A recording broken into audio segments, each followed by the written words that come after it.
क्या पढ़ा? तो कल कुछ नहीं पढ़ा। कल कुछ नहीं पढ़ा। प्रीति?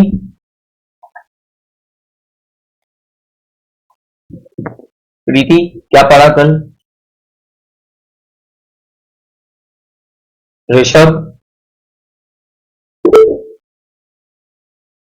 रियांश? सर मैंने इलेक्ट्रिसिटी को रिवाइज किया। Very good, very very good. Sumit? Sir मैंने पूरा कर लिया था और एनवायरनमेंट भी कर लिया है और इलेक्ट्रिसिटी के भी न्यूमेरिकल सिंटैक्स कर लिए सारे। ठीक है, सब लोग मेरी बात सुनिए। हम लोगों ने रिवीजन शुरू कर दिया है। हम लोग सबसे पहले फिजिक्स का रिवीजन कर रहे हैं। फिजिक्स के रिवीजन में 7 से 10 दिन लगेंगे, जिसमें आपके 1 या 2 पेपर लिए जाएंगे, जिसमें आपके 1 या 2 टेस्ट लिए जाएंगे। फिजिक्स में हम लोगों को electricity, magnetism, light, reflection and refraction, human air, colourful world जो कि बहुत छोटा सा चैप्टर बचा है इस साल के लिए, और आर एनवायरमेंट, ये सब पढ़ना है। मतलब ये सब पढ़ेंगे अगले 7 से 10 दिन में, और इसके 1 से 2 टेस्ट लिए जाएंगे। इसमें आप जो मटेरियल सॉल्व करना चाहते हैं, जो मटेरियल सॉल्व करना है उसकी लिस्ट ये है। जो मटेरियल सॉल्व करना है आपको उसकी लिस्ट ये है। अब इस मटेरियल में से आप चाहें जितना उतना सॉल्व कर सकते हैं। जिस चीज को मैंने हाईलाइट किया है वो कंपलसरी है, मैंडेटरी है, एनसीईआरटी रीडिंग और उसके इंटेक्स्ट और एक्सरसाइज। जब मैं किसी टॉपिक का रिवीजन करा रहा हूं तो मैं कुछ कंसाइज्ड फॉर्म में कराऊंगा। मैं क्या करूंगा कि किसी भी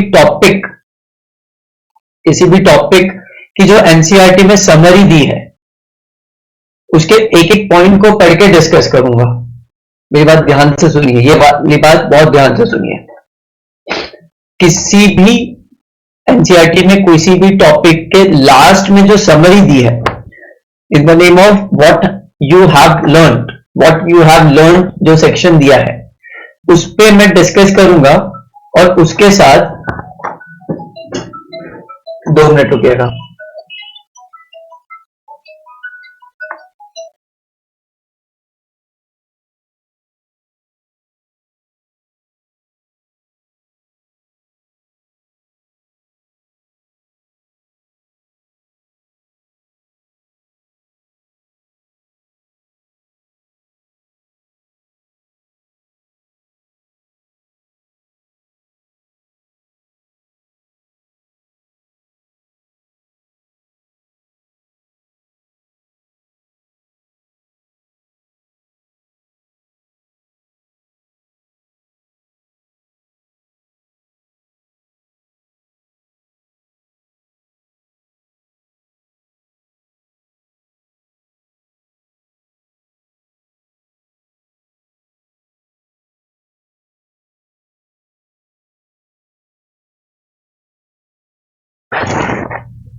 हाँ,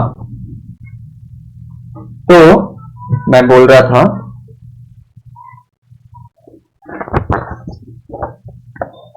था कि आपको जितना एनसीईआरटी में समरी है उस पॉइंट से मैं डिस्कस करूंगा और उसके पैरेलल फॉर्मूलाज बताते जाऊंगा। अब मेरा आपको ये रिकमेंडेशन है कि अगर आपने नोट्स लिख रखे हैं तो उन नोट्स में से जो मैं पढ़ाऊंगा उसको टैली कीजिए, वो मिलना चाहिए। नहीं मिलता है तो एक्स्ट्रा पॉइंट ऐड कर लीजिए। अगर नोट्स बना रखे हैं तो मोस्ट ऑफ द पॉइंट्स मिल जाएंगे, मोस्ट ऑफ द फॉर्मूलाज मिल जाएंगे। अगर लिख रखे हैं तो टैली कर लीजिए, और उसमें से कोई कॉन्सेप्ट नया लगे आपको कि यार पिछली बार में समझ नहीं आया था, तो उसको अंडरलाइन कर लीजिए। जैसे इलेक्ट्रिक करंट की यूनिट अगर आपको ध्यान नहीं है तो उसको अंडरलाइन कर लीजिए। वैसे ध्यान होनी चाहिए, अगर नहीं ध्यान है तो उसको अंडरलाइन कर लीजिए। अंडरलाइन कर लेंगे तो क्या रहेगा कि क्लास के बाद या अगली प्री बोर्ड या बोर्ड एग्जाम से पहले जब आप रिवाइज करेंगे अपने नोट्स को लेके, तो आपके पास कंटेंट रहेगा कि ये वाला अंडरलाइन था, ये वाला अंडरलाइन था, ये वाला अंडरलाइन था। मतलब जिस पे आपको एम्फेसिस करना है, जिस पे आपको ज्यादा ध्यान देना है, वो आपके अंडरलाइन रहेंगे और उनको आप पढ़ के अपना रिवीजन अच्छे से कर सकते हैं। मैंने क्या बोला समझ में आया प्रीति और आर्यन? Yes sir. और अगर आप लोगों ने नोट्स नहीं लिखे, अगर आप लोगों ने नोट्स नहीं लिखे तो भी तो ऑप्शन है आपके पास, अपनी एनसीईआरटी बुक खोलिए, उसमें पीछे आपको what have you learn section है, उसके पैरेलल लिखते जाइए जो मैं लिख रहा हूं। वहां पे जगह कम है, और तो अगर ये आप कॉपी में खुद से लिख सकते हैं तो they will be your good short notes, short notes अच्छे हो जाएंगे ये, ठीक है। तो ये तो हुई लिखने की बात, मैं जो पढ़ा रहा हूं उसके पैरेलल। अब मैं जो चैप्टर पढ़ा रहा हूं, जैसे इलेक्ट्रिसिटी कल चालू किया था, तो आपसे ये रिक्वायर्ड है, आपको एनसीईआरटी रीडिंग, इंटेक्स्ट और एक्सरसाइज आज कर लेनी चाहिए थी। एनसीईआरटी रीडिंग, इंटेक्स्ट और एक्सरसाइज आज इलेक्ट्रिसिटी की कर लेनी चाहिए थी। जिनको आता है ऑलरेडी वो थोड़ा सा 10-15 मिनट थोड़े से पलट के, उन लोगों ने पहले अंडरलाइन किया होगा, क्वेश्चंस मार्क करे होंगे, 10-15-20 मिनट, 10 ज्यादा आधी घंटे वो पलट के बुक को देख सकते थे। तो क्लास के पैरेलल आपका होमवर्क होगा तो बहुत ही अच्छा हो जाएगा। तो ये दो चीजें तो मैंडेटरी है सबके लिए। उसके अलावा इन तीन नीचे की चीजों में से कोई सा एक, कोई से दो, या तीनों के तीनों उठा सकते हैं। एमसीक्यू शीट ऑलरेडी अपलोडेड है, एग्जाम्पल बुक सबके पास है, नहीं तो नेट पे मिलती है, बोर्ड कॉर्नर में अपलोड कर दूंगा। बोर्ड कॉर्नर में बहुत सारे सेट ऑफ क्वेश्चंस हैं, अगर वो कर लेते हैं, थ्योरेटिकल क्वेश्चंस में किसी को प्रॉब्लम आती है तो वो कर लेते हैं, वो कंप्लीट हो जाएगा। बोर्ड कॉर्नर की शीट एक मैं अपलोड कर दूंगा, ठीक है। बहुत सारे सेट ऑफ क्वेश्चंस हैं उसमें, short questions, long question, 1 mark, 2 mark, 3 mark, बहुत ज्यादा लॉन्ग क्वेश्चन, मतलब 4 मार्क के क्वेश्चन, सारे तरह के क्वेश्चंस अवेलेबल है वहां पे, ठीक है। चलिए चालू करते हैं। इलेक्ट्रिसिटी का वैसे कल रिवीजन शुरू कर दिया था, बट मैं फर्स्ट क्वेश्चन से वापस फर्स्ट पॉइंट से वापस उठा लेता हूं। इलेक्ट्रिसिटी आपका जो what have you learned NCERT में है, उसके पैरेलल हम लोगों का रिवीजन चल रहा है।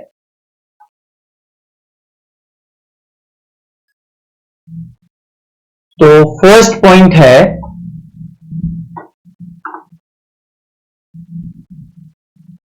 a stream of electrons moving through a conductor constitutes an electric current।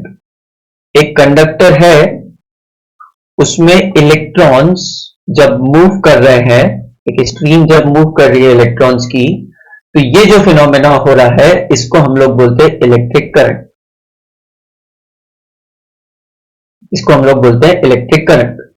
आप लोग इसमें से वर्ड उठा सकते हैं या लाइन उठा सकते हैं, स्ट्रीम ऑफ इलेक्ट्रॉन्स और कंडक्टर। आप जब बोलते हैं वायर में से मूव कर रहा है या ऐसे मूव कर रहा है, तो उसकी जगह आप कंडक्टर वर्ड भी यूज कर सकते हैं, ठीक है। अब इलेक्ट्रिक करंट जो है वो आई से डिनोट होता है। इलेक्ट्रिक करंट जो है वो आई से डिनोट होता है, और उसका फॉर्मूला होता है Q/T। ये साथ में लिख सकते हैं, आपको पहले से पता होगा, जिनको नहीं पता है वो साथ में लिख सकते हैं। Q की यूनिट होती है कूलम्स, जिसको स्मॉल सी से डिनोट करते हैं। टाइम की यूनिट होती है सेकेंड। ये ब्लू में मैं यूनिट्स लिख रहा हूं, ब्लैक में मैंने फिजिकल क्वांटिटी लिखी। कूलम पर सेकेंड, जिसको coulomb second to the power -1 भी लिखते हैं, कूलम पर सेकेंड को कलेक्टिवली लिखते हैं एम्पियर्स, जिसको ए से डिनोट करते हैं एम्पियर्स। या आप लिख सकते हैं, और जब आप रीड करेंगे तो ये सब कुछ बुक में मिल जाएगा आपको। इसको कलेक्टिवली लिखते हैं एम्पियर्स, जिसको ए से डिनोट करते हैं। तो आई जो है उसकी यूनिट हो गई एम्पियर्स, क्यू की यूनिट हो गई कूलम्स, जिसको कैपिटल सी से डिनोट करते हैं, और टी की यूनिट हो गई सेकेंड्स, ठीक है। अब आगे सुनिए, कूलम्स की और यूनिट्स होती है माइक्रो कूलम, मतलब कूलम्स को मिली कूलम्स या माइक्रो कूलम्स में भी डिनोट कर सकते हैं। मिली का मतलब होता है 10⁻³ और माइक्रो का मतलब होता है 10⁻�6।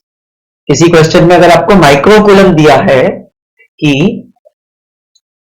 10 माइक्रो कूलम चार्ज फ्लो हो रहा है, इसका मतलब है 10 × 10⁻�6 कूलम ऑफ चार्ज फ्लो हो रहा है। आपको एसआई यूनिट में यूज करना है, तो इनिशियली जो मैंने लिखी है वो एसआई यूनिट है। कूलम्स ऐसा यूनिट है, एम्पियर्स ऐसा यूनिट है। जैसे कूलम्स का माइक्रो कूलम और मिली कूलम हुआ, माइक्रो कूलम और मिली कूलम हुआ, उसी तरह से एम्पियर्स का भी होता है। एम्पियर्स उसकी स्मॉलर यूनिट होती है माइक्रो एम्पियर्स, या और ज्यादा स्मॉलर यूनिट होती है मिली एम्पियर्स, और ज्यादा स्मॉलर यूनिट होती है माइक्रो एम्पियर्स। स्मॉल एम मतलब मिली, म्यू मतलब माइक्रो, माइक्रो मतलब 10⁻⁻⁶, मिली मतलब 10⁻⁻3। ठीक है। अब इसके साथ एक छोटा सा फॉर्मूला और, इसके साथ एक छोटा सा फॉर्मूला और, टोटल चार्ज स्मॉल क्यू या कैपिटल क्यू ले लेते हैं। टोटल चार्ज होता है n into number of electrons. अगर नंबर ऑफ इलेक्ट्रॉन्स दिया हुआ है तो आप उन पर चार्ज निकाल सकते हो। कैसे? इस फॉर्मूला से। इसमें n होता है नंबर ऑफ इलेक्ट्रॉन्स, साथ में लिखते हुए चल सकते हैं, या दिमाग में बैठ जाए तो बहुत ही बढ़िया है, या साथ में लिखते हुए चल सकते हैं, ज्यादा बेटर रहेगा। स्मॉल n होता है नंबर ऑफ इलेक्ट्रॉन्स, q होता है टोटल चार्ज, और E होता है चार्ज ऑन एन इलेक्ट्रॉन। वो वैसे तो दिया रहेगा आपको एग्जाम में, पर नहीं दिया रहे तो अपन को याद होना ज्यादा बेटर है। उसकी एक इलेक्ट्रॉन पे चार्ज होता है 1.6 इंटू 10⁻⁻⁹ कूलम्स। एक इलेक्ट्रॉन पे चार्ज होता है 1.6 इंटू 10⁻⁻⁹ कूलम्स। ठीक है हिमांशी, ये सब लिख लिया?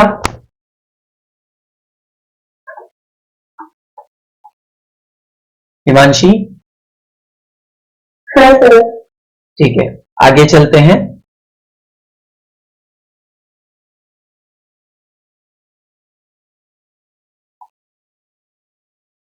अगला point, conventionally the direction of current is taken opposite to the direction of flow of electrons. ये थोड़ा सा ध्यान देने की जरूरत है। जैसे अगर मैं आपको एक सर्किट दे दूं और उस पर कुछ पॉइंट्स मार्क कर दूं, पॉइंट ए, पॉइंट बी, और इसमें रेजिस्टर बना दूं, और मैं स्टेटमेंट बोल दूं, और मैं इसके साथ स्टेटमेंट बोल दूं कि इलेक्ट्रॉन्स, मैं बैटरी नहीं बनाऊं, बैटरी के टर्मिनल्स नहीं बनाऊं, मतलब ऐसे बॉक्स बना के इसको लिख दूं बैटरी है ये, और मैं बोल दूं कि electrons are flowing from A to B, तो करंट का डायरेक्शन बताओ, या कुछ दूसरी चीजें दे दूं और बोल दूं उसका डायरेक्शन बताओ। तो यहां पे ध्यान देने की जरूरत है कि करंट का डायरेक्शन, किसी सर्किट में करंट का डायरेक्शन इलेक्ट्रॉन्स के अपोजिट माना जाता है। मेरी बात सुनिए, करंट खुद में कुछ क्वांटिटी नहीं है, इलेक्ट्रॉन्स का फ्लो क्वांटिटी है, बट किसी कारण से पहले माना जाता था कि जिस डायरेक्शन में इलेक्ट्रॉन्स फ्लो हो रहे हैं उनके अपोजिट करंट फ्लो होता है किसी कारण से। तो वही चीज आज भी मानी जाती है। कन्वेंशनली मतलब जो पहले से चली आ रही है चीज, कन्वेंशनली मतलब जो पहले से चली आ रही है चीज। तो अगर ए टू बी इलेक्ट्रॉन्स का फ्लो का डायरेक्शन है तो करंट का फ्लो का डायरेक्शन हो जाएगा बी टू ए। तो जो यहां पे बैटरी लगेगी वो इस तरह की लगेगी, मतलब ए की तरफ नेगेटिव टर्मिनल आएगा, तभी करंट का डायरेक्शन ये होगा। ये चीज समझ में आई प्रियांशी?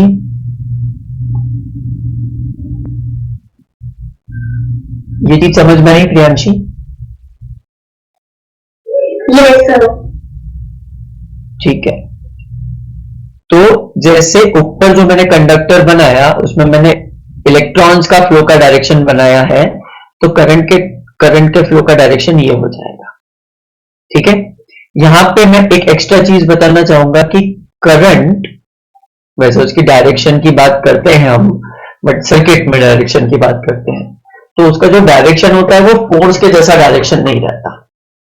मतलब करंट के मूवमेंट का सेंस होता है कि वो higher potential to lower potential जाएगा, उसमें डायरेक्शन ऐसा नहीं होता है कि वो इस पर्टिकुलर डायरेक्शन में जा रहा है। सर्किट को घुमा दो तो करंट भी घूम जाएगा उसके साथ। करंट कुछ बच्चों को लगता होगा वेक्टर क्वांटिटी होता है, पर वो वेक्टर क्वांटिटी नहीं होता। Current is not a vector quantity, current is not a vector quantity. और जब 12th में मैं करंट पढ़ाऊंगा या जहां पे भी पढ़ोगे तो आपको एग्जैक्टली समझा जाएगा कि वो वेक्टर क्वांटिटी क्यों नहीं।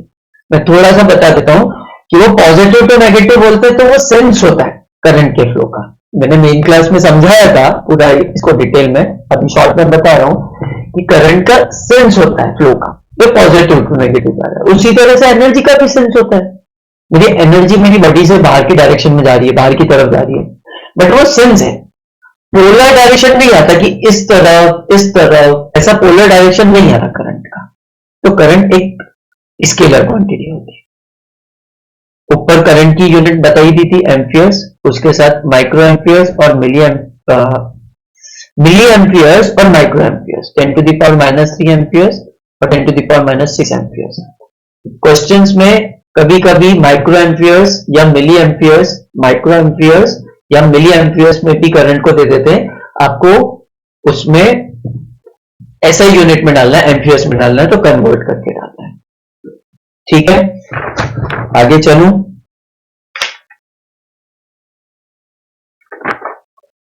अगला, to set the electrons in motion in an electric circuit. एक सर्किट दिया है, उसमें इलेक्ट्रॉन्स को मोशन में सेट करना, और इलेक्ट्रॉन्स को मोशन में सेट करने का मतलब होता है इलेक्ट्रिक करंट उसमें जनरेट करना, प्रोड्यूस करना।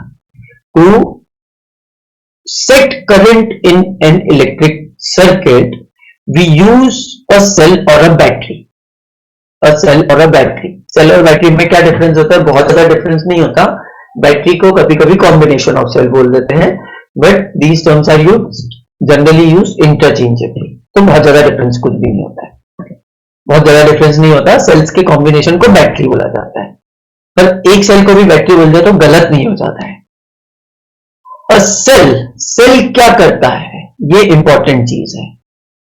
सेल क्या करता है, ये इंपॉर्टेंट चीज है, ध्यान से सुनिए। A cell generates a potential difference across its terminals. किसके टर्मिनल्स? इट्स मतलब इलेक्ट्रिक सर्किट या आपका अप्लायंस, यहां पे इलेक्ट्रिक सर्किट, और टर्मिनल मतलब इट्स एंड्स। किसी भी इलेक्ट्रिक सर्किट में किसी भी डिवाइस को लगाओगे तो दो एंड्स आएंगे। इलेक्ट्रिक सर्किट, इलेक्ट्रॉनिक नहीं बोल रहा हूं, इलेक्ट्रॉनिक में ज्यादा टर्मिनल्स हो सकते हैं, डिपेंड्स। इलेक्ट्रिक सर्किट में दो टर्मिनल्स हो सकते हैं। ठीक है, जनरली उसको पॉजिटिव नेगेटिव से रेफर करते हैं।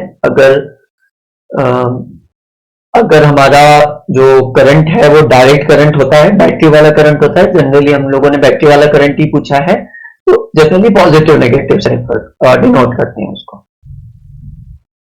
तो सेल क्या जनरेट करता है? Potential difference. Potential difference microscopically क्या होता है? Accumulation of positive and negative charges at two distinct points connected by a conductor. Microscopically ये होता है पोटेंशियल डिफरेंस। मैक्रोस्कोपिकली जो हमारे काम का है, मैक्रोस्कोपिकली पोटेंशियल डिफरेंस क्या होता है? पोटेंशियल डिफरेंस वो जरिया होता है, पोटेंशियल डिफरेंस वो जरिया होता है जिसके थ्रू करंट फ्लो हो सकता है, जिसके थ्रू करंट फ्लो हो सकता है। तो इसके साथ आप एक चीज ऐड कर सकते हैं, वैसे आप सबको पता होगा कि करंट फ्लोज फ्रॉम, इसके साथ एक चीज ऐड कर सकते हैं कि current flows from higher potential या electric potential, higher electric potential to lower potential. तो पोटेंशियल का मतलब यहां पे है इलेक्ट्रिक पोटेंशियल। मेरी बात सुनिए, आपको ये थोड़ा सा छोटा सा मिसकंसेप्शन है, मिसकंसेप्शन भी नहीं बोलूंगा, अधूरा कॉन्सेप्ट है आपके पास कि current positive to negative flow होता है। करंट पॉजिटिव टू पॉजिटिव भी फ्लो हो सकता है, शर्त है एक पॉजिटिव हायर पोटेंशियल पे हो, मतलब एक पॉजिटिव ज्यादा पोटेंशियल पे हो, मतलब सपोज ये +2 वोल्ट्स है, पोटेंशियल मतलब वोल्ट्स में, पोटेंशियल को वोल्ट से डिनोट करते हैं इलेक्ट्रिक पोटेंशियल को, और दूसरा पोटेंशियल +1 वोल्ट पे है, तो करंट यहां से यहां पे फ्लो हो जाएगा। अगर दो पॉइंट्स है, एक पॉइंट पे +2 वोल्ट है, एक पॉइंट पे +1 वोल्ट है, तो +2 से +1 वोल्ट पे करंट फ्लो हो जाएगा। तो current flows from higher potential to lower potential. Positive to negative flow होता है, बट वो अधूरी चीज है।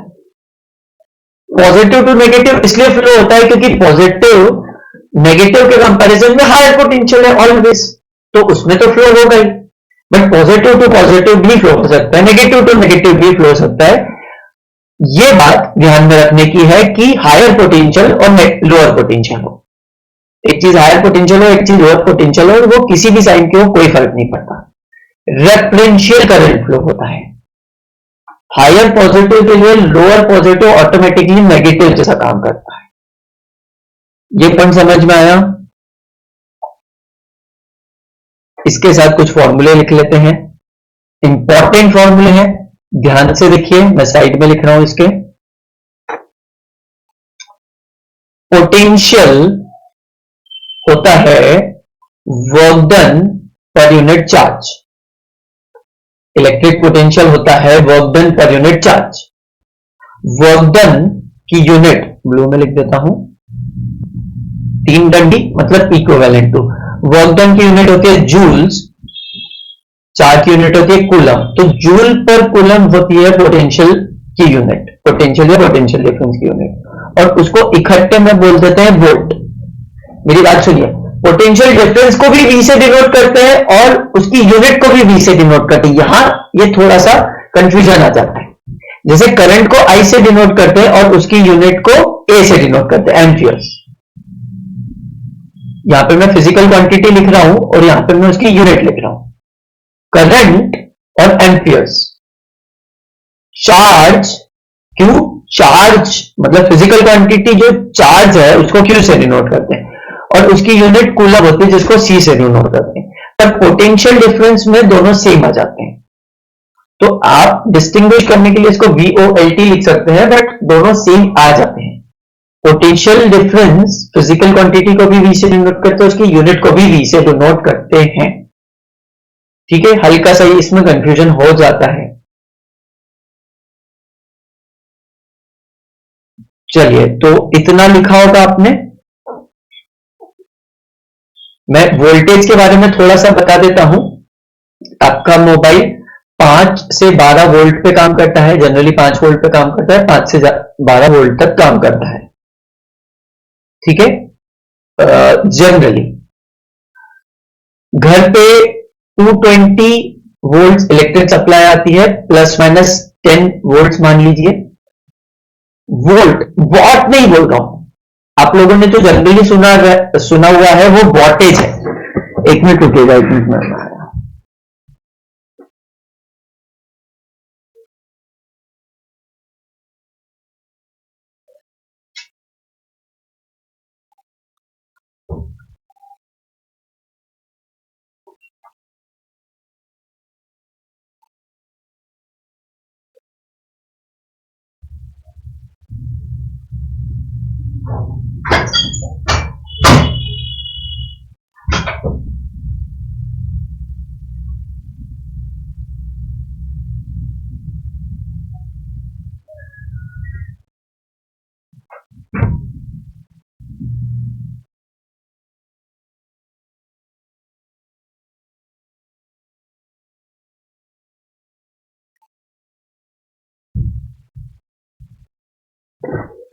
ठंड थोड़ी ज्यादा ही आज, चलिए एक एक्स्ट्रा जैकेट पहनना पड़ा। चलिए आगे चलते हैं। आदित्य आवाज आ रही है ना? कंटिन्यू करूं?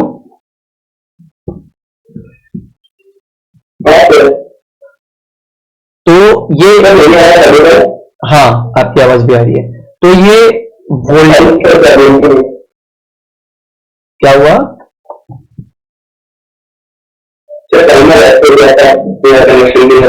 ओके, मैंने रिकॉर्ड भी किया है तो मैं अपलोड कर दूंगा इस वीडियो को, पूरे वीडियो को अपलोड कर दूंगा। तो ये वोल्टेज के पोटेंशियल डिफरेंस के बारे में था। ब्लैक में जो लिखा है ये फॉर्मूला है, तो आपको न्यूमेरिकल्स में काम आएगा, और ये यूनिट है। दोनों चीजें याद रहती है, तो एक चीज भूल भी जाते हैं तो न्यूमेरिकल्स में दूसरी चीज काम आ जाती है। जैसे अगर फॉर्मूला भूल भी जाते हैं तो अगर यूनिट याद है आपको तो आप फॉर्मूला बना सकते हैं। तो आप फॉर्मूला बना सकते हैं उसी टाइम उसका। ठीक है, तो ये इसको ध्यान रखना, V is equal to W D upon Q. अगला रेजिस्टेंस। रेजिस्टेंस एक प्रॉपर्टी होती है, किसकी प्रॉपर्टी होती है? Resistance property that resist the flow of electrons in a conductor. तो ये प्रॉपर्टी होती है किसी कंडक्टर की या किसी डिवाइस की।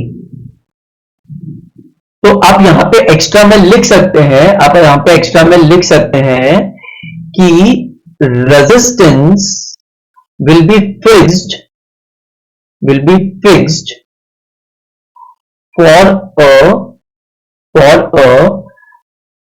conductor, मतलब वायर, कंडक्टर और अ डिवाइस। जैसे ऐसे क्वेश्चंस आते हैं बहुत सारे कि एक डिवाइस दे दी आपको, उस पे कुछ पोटेंशियल डिफरेंस लगाया और कुछ करंट फ्लो करवाया और रेजिस्टेंस नहीं दिया, तो वहां से आप उसका रेजिस्टेंस निकाल सकते हैं। और फिर केस 2 दे दिया कि अगर मैं इतना पोटेंशियल डिफरेंस लगाऊंगा, अगर मैं नया पोटेंशियल डिफरेंस इतना लगाऊंगा तो बताओ करंट कितना फ्लो होगा। आपके एनसीईआरटी में दिया हुआ है क्वेश्चन। तो पहले केस से आप रेजिस्टेंस निकाल लो और आपको पता है रेजिस्टेंस तो चेंज नहीं होगा डिवाइस का, रेजिस्टेंस तो चेंज नहीं होगा डिवाइस का। तो दूसरे केस में जब आपको पोटेंशियल डिफरेंस दिया हुआ है तो रेजिस्टेंस यूज करके आप आई की वैल्यू निकाल सकते हैं, तो आप रेजिस्टेंस यूज करके आई की वैल्यू निकाल सकते हैं। ठीक है, resistance is a property that resist the flow of electron in a conductor. It controls the magnitude of current. मतलब अगर दो अलग अलग रेजिस्टर्स हैं, R1 और R2, दो अलग अलग रेजिस्टर्स हैं और दोनों पे हम लोग सेम पोटेंशियल डिफरेंस अप्लाई करें, दोनों पे हम लोग सेम पोटेंशियल डिफरेंस अप्लाई करें, तो दोनों रेजिस्टेंस के हिसाब से करंट फ्लो होगा। वो लिखा है ना, it controls the magnitude of current flow. Resistance ज्यादा तो करंट कम, इनवर्सली प्रोपोर्शनल होता है। ये लिखने की जरूरत नहीं है, आगे आ जाएगा, चाहे तो लिख सकते हैं, वैसे जरूरत नहीं है इसकी। The SI unit of resistance is ohm, OHM, जिसकी सिंबल ऐसा होता है। SI unit of resistance is ohm, जिसका सिंबल ऐसा होता है। रेजिस्टेंस को एब्सोल्यूट में समझिए, ऊपर जो मैंने चीजें समझे उसको फॉर्मूला से समझे, रेजिस्टेंस को एब्सोल्यूट में समझिए अभी। ठीक है निकिता, आगे चले।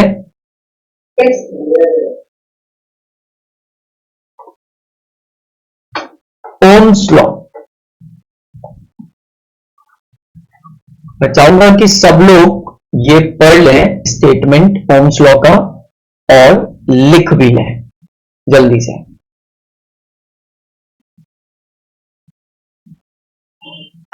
सब लोग ओम्स लॉ का स्टेटमेंट पढ़िए और लिखिए भी।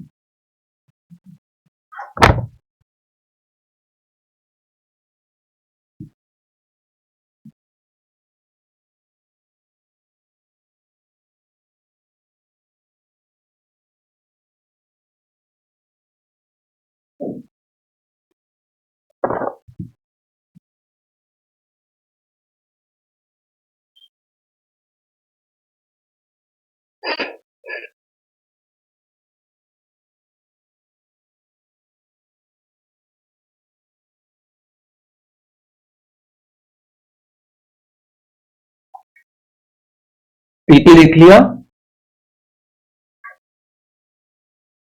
प्रीति लिखा? ठीक है। Ohm's law, the potential difference across the ends of a resistor. The potential difference across the ends of a resistor. इसको ड्रॉ करके देखते हैं। Ohm's law बोल रहा है the potential difference across the ends of a resistor. इतने से part को ड्रॉ करके देखते हैं, क्या होगा उसका वो आगे बात करेंगे, बट इतने से पार्ट को ड्रॉ करके देखते हैं। एक रेजिस्टर, इसके दोनों एंड्स, ये दोनों पॉइंट्स, इसके दोनों एंड्स ए और बी, इन दोनों के बीच में पोटेंशियल डिफरेंस इन दोनों के बीच में पोटेंशियल डिफरेंस मतलब मैंने एक वोल्ट मीटर लगा दिया इन दोनों के अक्रॉस, तो मेरे को पोटेंशियल बताएगा। तो इन दोनों के अक्रॉस जो पोटेंशियल डिफरेंस है, जिसको मैं ऐसे मार्क कर सकता हूं VAB, जिसको मैं ऐसे मार्क कर सकता हूं VAB, is directly proportional to the current flowing through it. मतलब इसमें से जो करंट फ्लो हो रहा है I, इसमें से जो करंट फ्लो हो रहा है I, उसके प्रोपोर्शनल होता है पोटेंशियल डिफरेंस, उसके डायरेक्टली प्रोपोर्शनल होता है पोटेंशियल डिफरेंस।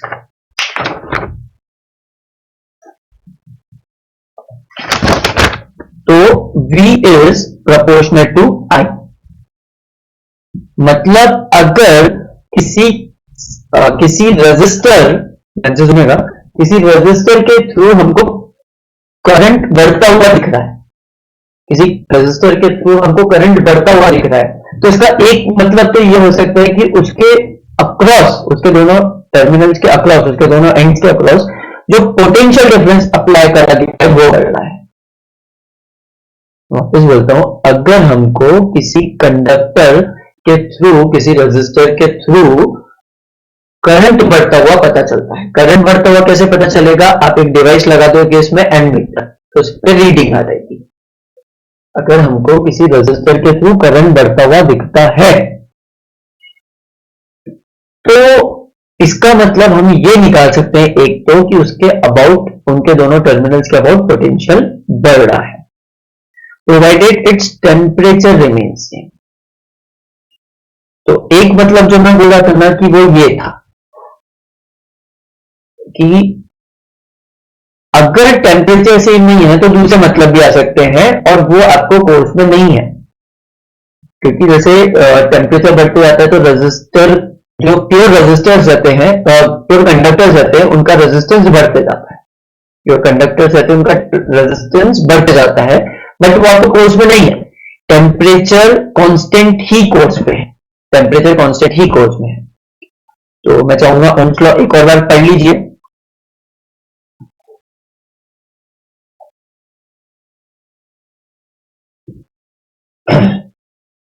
ओम्स लॉ एक और बार पढ़ लीजिए।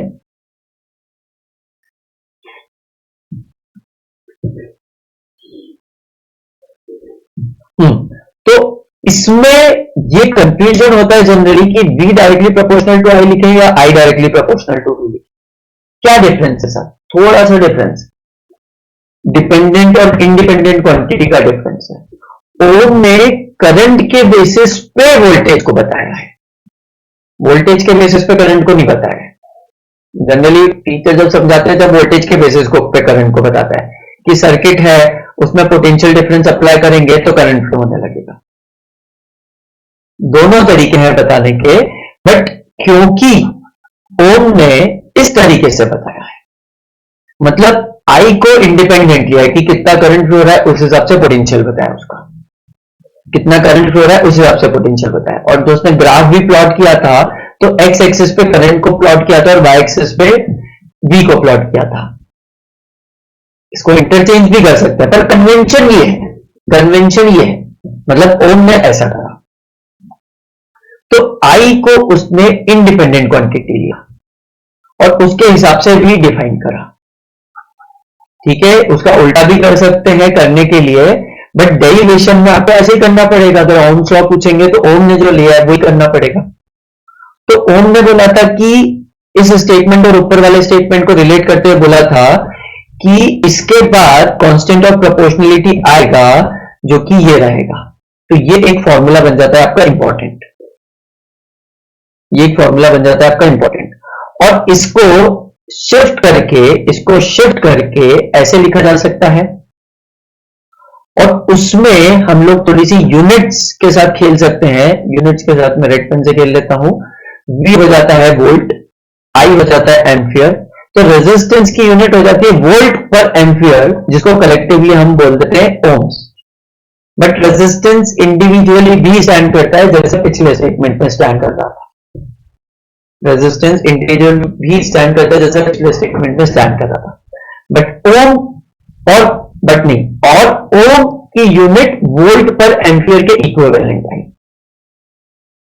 कभी टीचर आपको क्वेश्चन दे सकता है कि किसी रेजिस्टर का रेजिस्टेंस 3 वोल्ट पर एम्पियर्स है, 3 वोल्ट पर एम्पियर्स है। तो आप उसको समझेंगे कि वोल्ट पर एम्पियर, क्योंकि 1 वोल्ट पर एम्पियर्स होता है 1 ओम, तो वोल्ट पर एम्पियर की जगह ओम करके 3 ओम समझ लेंगे। समझ में आ रहा है ऋषभ? ये सब कुछ लिखते हुए चलना है। मैं वीडियो रिकॉर्ड करके अभी के अभी लिंक शेयर कर दूंगा, तो उसको वापस से देख भी सकते हैं।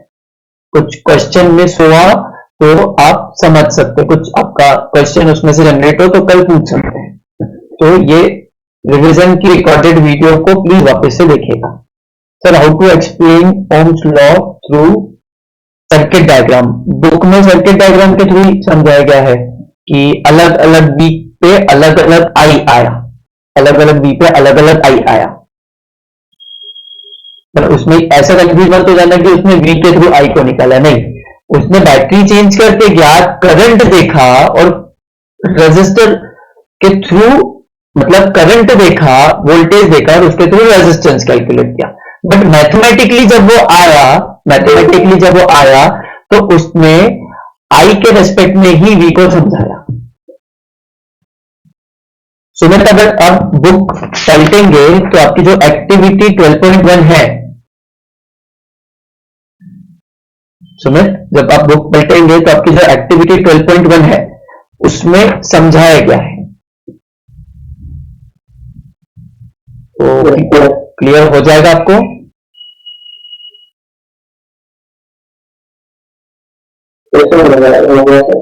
ठीक है, और एक्टिविटी पढ़िएगा, अगर नहीं हो तो मैं कल एक्टिविटी भी डिस्कस कर लूंगा वापस। चलिए आगे चलते हैं। पीछे एक डेरिवेशन छोड़ा है मैंने, उस पर वापस जाऊंगा, पर आगे चलते हैं। पहले अगला पॉइंट है, the resistance of a conductor depends directly on its length. ये ध्यान देने की चीज है, इसमें मल्टीपल चीज आ रही है।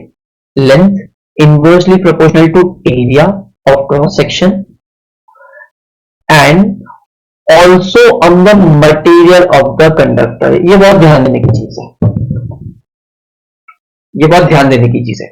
मैं चाहूंगा कि आप बुक का पेज खोल लें, ये वाला पॉइंट जिस पे दिया हुआ है, अपने मन से पेज खोल लें, अपने अपने मन से पेज खोल लें, ढूंढें कि ये वाला पॉइंट बुक में कहां पे समझाया गया है और कैसे समझाया गया है। ढूंढे सब लोग। कृष्ण भगवान, कौन से पेज पे दिया गया है, ये कौन से सेक्शन में समझाया गया है? ये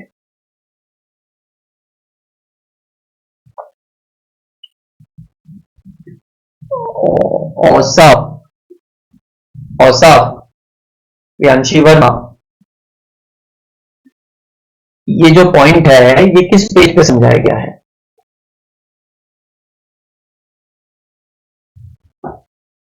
ये 3 बच्चों में से जवाब चाहिए मेरे को, जल्दी ढूंढो। ये जो पॉइंट है जिसको जो सभी अंडरलाइन किया है, ये कहां पे दिया हुआ है?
मिला?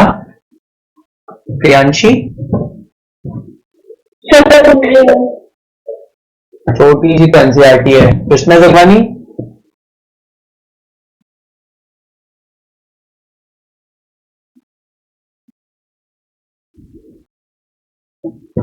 निकिता,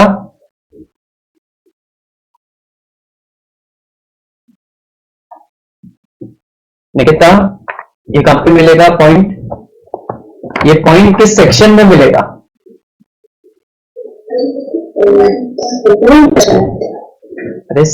अरे ये समरी के अलावा जो बेसिक टेक्स्ट है उसमें से किस चीज की समरी है ये वर्ड नहीं ढूंढना है आपको। ये जो कॉन्सेप्ट है ये किस पार्ट में समझाया गया, कौन सी एक्टिविटी कौन से सेक्शन में समझाया गया? नहीं, बिल्कुल सही प्रीति। हाँ प्रियांशी बोलो।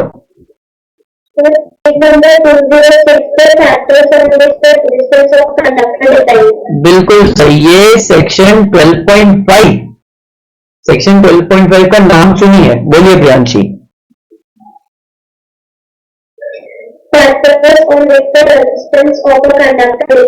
एक और बात, factors on which the resistance of a conductor depends. And they are length, area, section, material of the conductor. Heading है factors on which, in factors पे किसी कंडक्टर का रेजिस्टेंस डिपेंड करता है। फैक्टर्स बताइए, तो 3 फैक्टर्स होते हैं। ये जो 3 फैक्टर्स है, ये किसी चीज की लेंथ, जिस कंडक्टर के थ्रू करंट हो रहा है उसकी लेंथ, उसका क्रॉस सेक्शनल एरिया और उसका मटेरियल, और इसमें ये तो सेक्शन हो गया, और इसमें जो एक्टिविटी है दैट इज 12.3, ये एक्टिविटी उसी पार्ट की है। तो जिसको ये वाला पार्ट कम समझ में आता है ना, वो इसको अच्छे से डिटेल में पढ़िएगा। आज इसको अच्छे से डिटेल में पढ़िएगा। मैं इसका छोटा सा डेरिवेशन करवा देता हूं, एक्सपेरिमेंटली ये डिटरमाइन हुआ, एक्सपेरिमेंट हुए छोटे छोटे, और उससे ये डिटरमाइन हुआ कि किसी कंडक्टर का रेजिस्टेंस उसकी लेंथ के डायरेक्टली प्रोपोर्शनल होता है और लीनियर पावर होती है। मतलब अगर लेंथ डबल करी तो रेजिस्टेंस डबल, इस पर न्यूमेरिकल पक्का आता है, तो इसको ध्यान से सुनिए और ध्यान से रिवाइज कीजिएगा। लेंथ डबल तो रेजिस्टेंस डबल, लेंथ हाफ तो resistance half. Resistance inversely proportional to area होता है, बट क्वेश्चन में आपको एरिया नहीं देते हैं, क्रॉस सेक्शन वायर का सर्कुलर होता है, तो क्रॉस सेक्शन का रेडियस देते हैं, तो हमको पता करना पड़ेगा रेडियस पे कितना डिपेंड करता है। रेडियस से एरिया में कन्वर्ट करके फिर कैलकुलेट करते हैं, बट अपन को पता करना पड़ेगा रेडियस पे कैसा डिपेंड करता है। तो मेरी बात सुनिए, एरिया का फॉर्मूला लिख दीजिए, 2 पाई आर स्क्वायर या पाई डी स्क्वायर बाय 4, और पाई तो कांस्टेंट है, तो मैं लिख सकता हूं resistance is inversely proportional to R square. यहां पे स्क्वायर प्रोपोर्शनलिटी आ गई। मेरी बात ध्यान से सुनिए, रेडियस या डायमीटर को अगर मैं डबल कर दूं, तो रेजिस्टेंस 1/4 हो जाता है। एरिया को मैं डबल कर दूं तो रेजिस्टेंस हाफ हो जाएगा, इनवर्स प्रोपोर्शनलिटी है। एरिया को मैं अगर हाफ कर दूं तो रेजिस्टेंस डबल हो जाएगा। बट क्वेश्चन में रेडियस दिया रहता है या डायमीटर दिया रहता है, उसको अगर मैं डबल करूंगा तो स्क्वायर के कारण वो नीचे 4 हो जाएगा, तो रेजिस्टेंस 1/4 हो गया। रेडियस को मैंने डबल करा, या चाहो तो लाइन लिख सकते हो, अगर रेडियस या डायमीटर को मैं डबल करता हूं तो रेजिस्टेंस 1/4 हो जाता है, ट्रिपल करता हूं तो रेजिस्टेंस 1/9 हो जाता है। स्क्वायर में चलेंगे, 3 गुना का स्क्वायर क्या होता है 9, तो 1/3 नीचे है ना रेडियस, तो 1/3 का स्क्वायर क्या होगा 1/9। तो रेडियस को अगर मैं ट्रिपल करूंगा, 3 टाइम्स करूंगा तो रेजिस्टेंस 1/9 हो जाएगा। इस पे क्वेश्चन बहुत कॉमन है, ठीक है। तो इस पे आप एमसीक्यू शीट में से या अपनी एनसीईआरटी बुक में से 3 से 4 क्वेश्चन करेंगे जो इसमें थोड़े से कच्चे हैं, रेशियो वाली चीज में पक्का करेंगे क्योंकि बहुत इंपॉर्टेंट है, ठीक है। तो resistance is directly proportional to length, resistance is inversely proportional to area, तो इसका इकट्ठा आ गया resistance is proportional to L by A. Resistance is proportional to L by A. अब यहां से दो रास्ते निकलते हैं आगे की डेरिवेशन के। आगे की डेरिवेशन मतलब रेजिस्टेंस को हम लोगों को कैलकुलेट करना है किसी गिवन वायर का।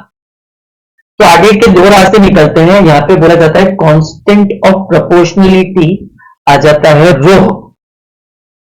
कांस्टेंट ऑफ प्रोपोर्शनलिटी आ जाता है रो। ये सिंबल रोह डेंसिटी का सिंबल है, इसको रोह बोलते हैं। ये होता है resistivity. Resistivity, there is a difference between resistance, there is a difference between resistance and resistivity. Bold letters में लिख लीजिएगा, क्योंकि बहुत कॉमन मिस्टेक है बोर्ड एग्जाम में बच्चों के द्वारा कि रेजिस्टिविटी लिखा रहता है और आप रेजिस्टेंस पढ़ लेते हो। बहुत कॉमन क्वेश्चन है 1 मार्क्स में, what is the unit of resistivity, और आप उसको रेजिस्टेंस पढ़ के ओम लिख के आ जाते हो। रेजिस्टिविटी की यूनिट होती है ओम मीटर, ओम डैश मीटर। वो आप ऊपर के फॉर्मूला से निकाल सकते हो शिफ्ट करके। रेजिस्टिविटी की यूनिट होती है ओम मीटर। एक टेबल भी दिया हुआ है आपको, टेबल 12.2, तो पलटी और देखिए टेबल 12.2, टेबल 12.2, उसमें जो थर्ड कॉलम में सबसे ऊपर हेडिंग दी है रेजिस्टिविटी, ब्रैकेट में यूनिट लिखी है। ऊपर हेडिंग दी है रेजिस्टिविटी और ब्रैकेट में यूनिट लिखी है ओम डैश मीटर। तो ओम मीटर इसकी यूनिट होती है, ओम मीटर इसकी यूनिट होती है रेजिस्टिविटी। ठीक है, फिर आप ये भी समझ सकते हो कि रेजिस्टेंस रेजिस्टिविटी के प्रोपोर्शनल होता है, और इन सबको मिक्स कर दो और कांस्टेंट ऑफ प्रोपोर्शनलिटी 1 लगा दो तो भी यही फॉर्मूला आएगा दूसरी तरीके से। बट पहला तरीका ऑप्ट करा जाता है। चलो आगे, फॉर्मूला लिख लिया सबने, ये फॉर्मूला, और इस पे जो क्वेश्चंस आते हैं वो रेशियो वाले आते हैं कि इसको डबल कर दो, इसको हाफ कर दो, तो बताओ इस पे क्या फर्क पड़ेगा।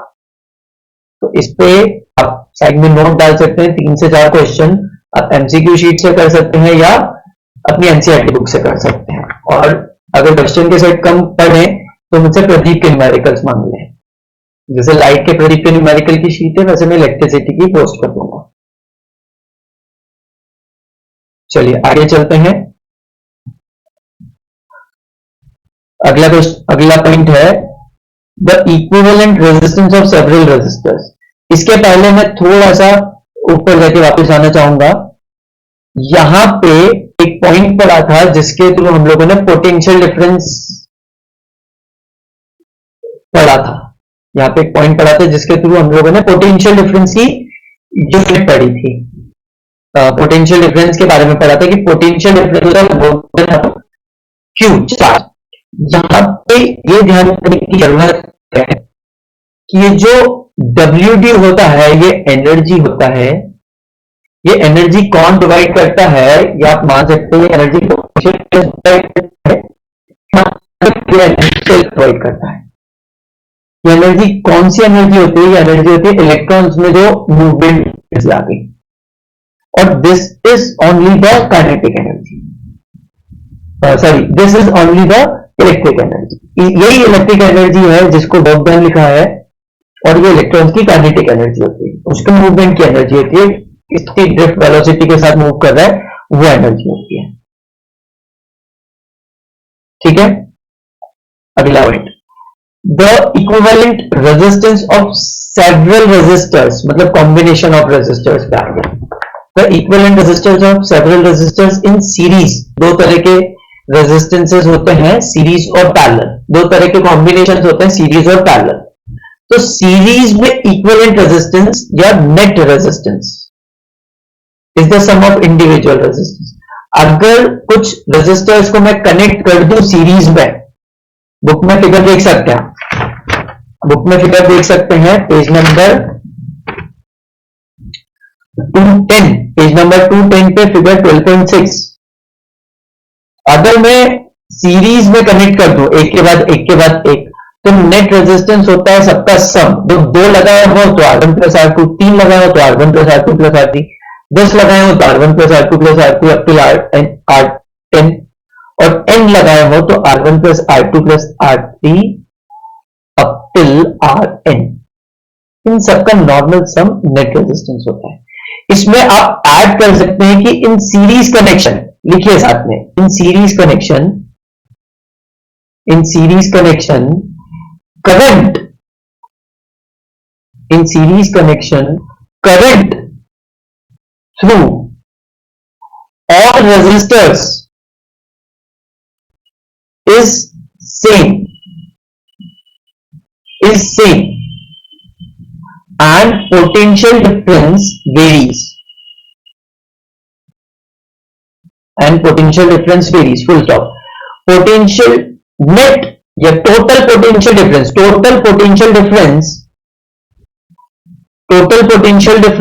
is the sum of potential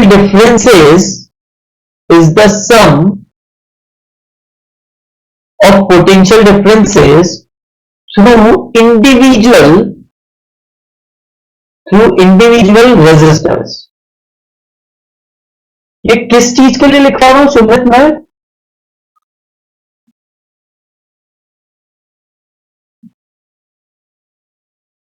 Sumit मैं ये चीज किसके लिए लिखवा रहा हूं? किस कॉम्बिनेशन के लिए लिखवा रहा हूं? सीरीज कॉम्बिनेशन के लिए, बिल्कुल सही। तो ये सीरीज कॉम्बिनेशन का है। इस लाइन को एब्सोल्यूट में याद रख लीजिए, ये सीरीज कॉम्बिनेशन का है, क्योंकि पैरेलल कॉम्बिनेशन में ये चेंज हो जाता है। अब पैरेलल कॉम्बिनेशन के लिए देखिए, पैरेलल कॉम्बिनेशन के लिए a set of resistors connected in parallel have equivalent resistance या net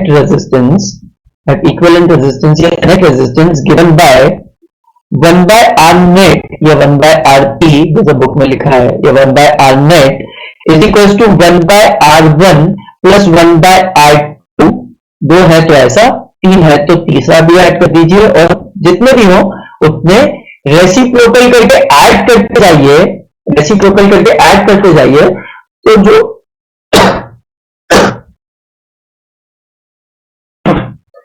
आपको आंसर मिलेगा वो 1 by R नेट का आंसर होगा। प्लीज नोट, यहां पे बच्चे क्या करते हैं, ध्यान दीजिए, वहां पे बच्चे क्या करते हैं, जैसे 2 रेजिस्टर्स हैं, 2 ओम और 3 ओम का, जैसे 2 रेजिस्टर है 2 ओम और 3 ओम, और वो पैरेलल में लगे हुए हैं, तो वो फॉर्मूला लगाते हैं 1 by R1 plus 1 by R2 और इसको सॉल्व करते हैं। सुनते जाइएगा, प्लीज ध्यान से देखिएगा, ये बहुत कॉमन मिस्टेक है। तो उनका 5/6 आंसर, और 5/6 को वो बोलते थे रेजिस्टेंस आ गया। बट अगर आप ध्यान से देखेंगे तो इसकी वैल्यू आई है 1 by R नेट की वैल्यू आई है। ये किसकी वैल्यू आई है? 1 by R नेट की वैल्यू आई है। R नेट की वैल्यू निकालने के लिए आपको इसका रेसिप्रोकल करना पड़ेगा। तो यहाँ पे छोटा सा नोट डाल दीजिए,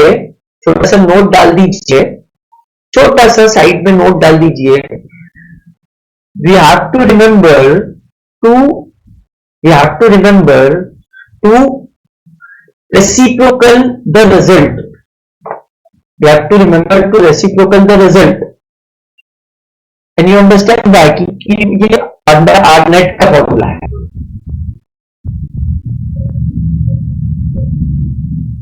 ठीक है, और इसमें मैं एक और चीज बता देता हूं तो रेसिप्रोकल करना याद रह जाएगा आपको।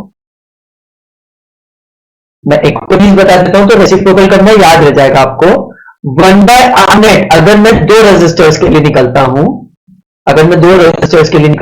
तो let's calculate R net in terms of R1 and R2।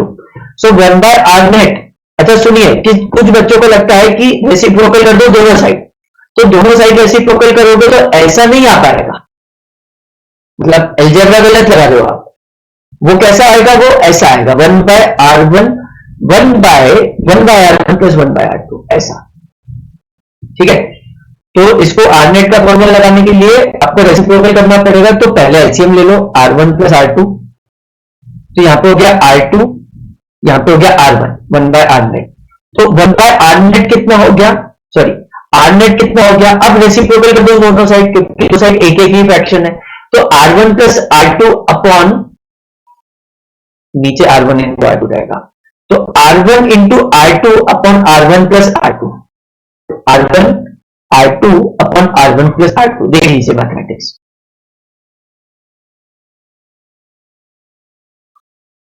देख लीजिए मैथमेटिक्स, देख ली। अब अगर मैं यहां पे 3 कर दूं, तो कुछ बच्चों को लगता है 3 कर दूं तो R1 R2 R3 upon R1 plus R2 plus R3, नहीं, करके दिखिए मैथमेटिक्स, थोड़ा सा डिफरेंस आ जाता है। R1 plus R2 plus R3 है, तो 1 बाय आर नेट एलसीएम लिया, 1 by R net will be equal to R1 R2 R3, और जो ऊपर जाएगा यहाँ पे R1 है और ये एलसीएम R1 R2 R3 है, तो ऊपर क्या मल्टीप्लाई करना पड़ेगा R2 R3 1 में, तो R2 R3 प्लस यहां पे हो जाएगा R1 R3 प्लस यहां पे हो जाएगा R1 R2, तो ऐसे ये कॉम्बिनेशन बढ़ते जाता है, तो इसमें शॉर्टकट मत लगाइएगा पैरेलल में, तो आर नेट हो जाएगा R1 R2 R3 upon R1 R2 plus R2 R3 plus R1 R3, combination taking 2 at a time, 4 resistor होंगे तो combination taking 3 at a time, इसको करके देखेगा पेन घिस के, ठीक है। ये हल्की सी मैथमेटिक्स है, पर ये आगे तक बहुत सारे फॉर्मूलाज में आके बहुत कंफ्यूज करती है, इसलिए बुक में ये फॉर्मूला छोड़ दिया गया। पर इसमें क्या गलती हो जाती है, जो लिखी लास्ट में रेसिप्रोकल करना भूल जाते हो, क्योंकि सिर्फ राइट हैंड साइड को देख के चलते रहते हो तो रेसिप्रोकल करना भूल जाते हो, तो या तो आदत बना लो लेफ्ट हैंड साइड भी लिखते हुए चलना है। ये इतनी प्रैक्टिस कर लो, इतनी प्रैक्टिस कर लो कि आपको 3-4 बार गलती हो रहा है तो एग्जाम में नहीं हो, यहां पे गलती 10 बार भी करोगे चलेगा, बट उस गलती से सीख लो कुछ,